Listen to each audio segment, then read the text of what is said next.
How to remove add to cart button in Shopify Store. Hello guys and welcome to today's tutorial. And today we're going to talk about this platform called Shopify. Now as you can see here on my product page, we have this add to cart button over here.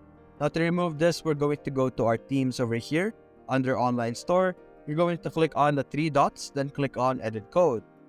Now over here, this is where we will be able to edit codes for our Shopify store.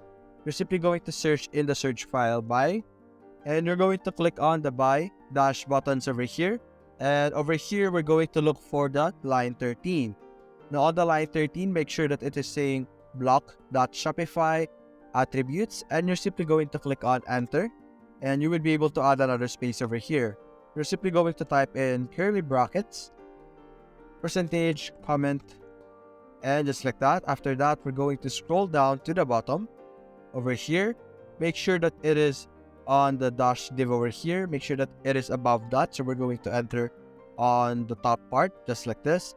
And you're going to type in curly bracket, percentage, and then type in and comment, just like that. And you're simply going to click on save.